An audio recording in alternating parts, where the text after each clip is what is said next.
Hi, it's Kim, and it's been a busy fall cleaning out all these borders. As you know from a previous post back on the blog, I have so much winter creeper, poison ivy, vine, and a lot of weeds in these borders up against the house. I had a monumental task tackling this all this fall, and I have made a lot of progress and just thought I'd catch you up on it. As you can see in this first stretch right across the front of the house, that's about a 12 to 14 foot section there at first. I've got that all cleaned out. I had to dig and drag and pull and weed to get that all out in between these Alberta spruce trees. And these are crap, but I can only tackle one thing at a time at this point in time. So my next section is to clean out these.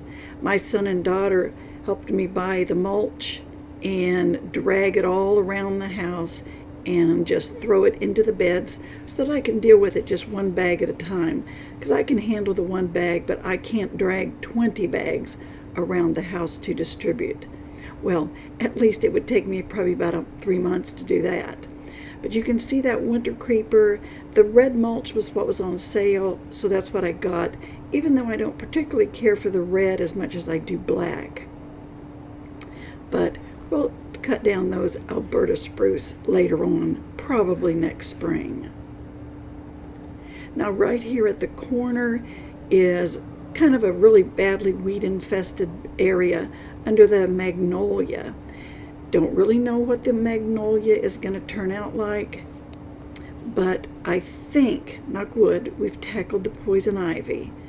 I did use the Roundup on it, sprayed it to kill it, and then we managed to get it all pulled out and bagged and set out for the trash. So that is taken care of. That was very, very hard, but I did hire some college students to help with the weeding and pulling the poison ivy, but they mostly concentrated on working the back edge and not this front edge where the poison ivy was. So it was cost $110 an hour for them to weed it, and you had to pay in 3-hour increments. So that was all I could afford. I'd had them work for 3 hours, and they concentrated on a lot of the bed and did help me a lot. But as it turned out, my husband and I had to manage pulling out the rest.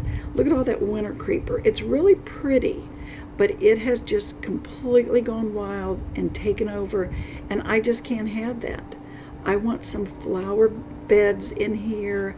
I want to plant some succulents, autumn joy.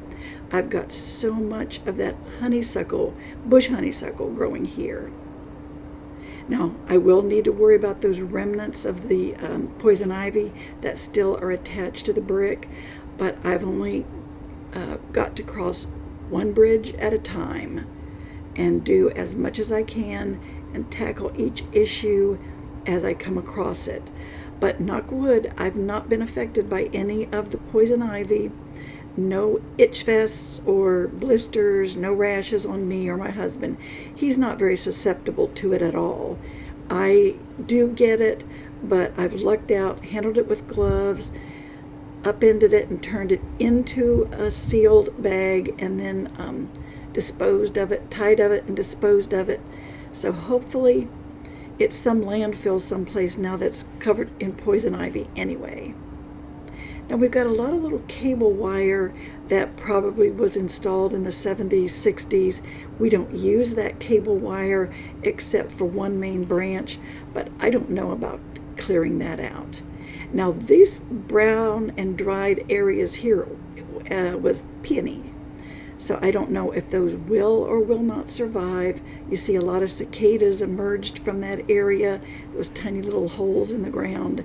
But what I did when I mulched over here, I did put topsoil in those areas where the peonies are, because I didn't want to mulch over them. I know they don't like to be buried too deep in order to grow. The Green Mountain boxwood I left way too big There's one on each end of this south end of the house, and I am kind of back and forth. I don't know for sure whether I want to keep that or not, but I'll deal with that in the spring. Now the one at the back we did take care of, but I'll show you that a little bit later. Now here at the end, a real weedy patch where there's some lilies. I left the lilies. We'll let those grow up. Just put a little mulch around them to kind of fertilize them, help them grow more strongly. And I did clean out those, I think it was what rose of Sharon that was growing there. Another Alberta spruce in pitiful condition, but we'll deal with that in the spring. But the others are fairly well cleaned out from the weeds.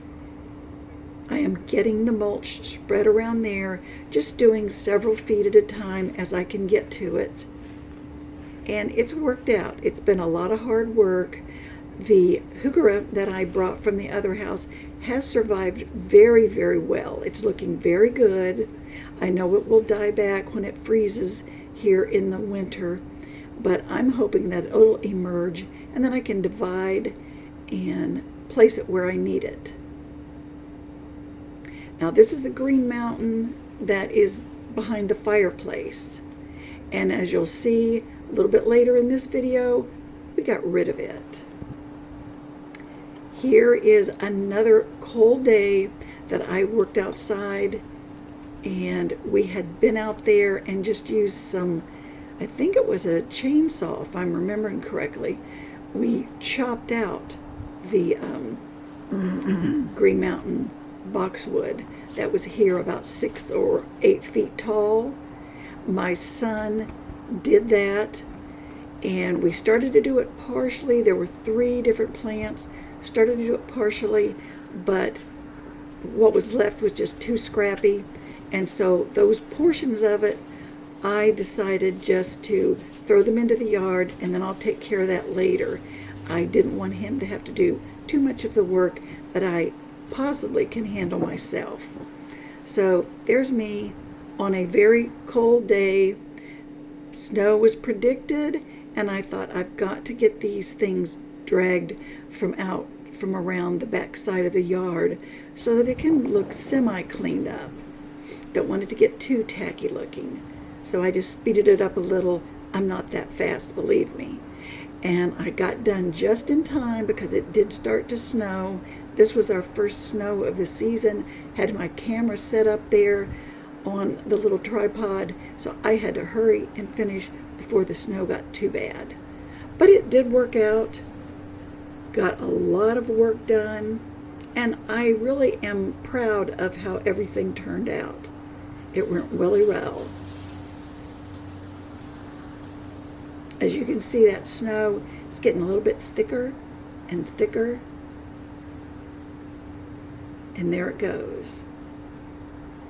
I was afraid it would get on the lenses and everything, so I had to hurry and clean that up.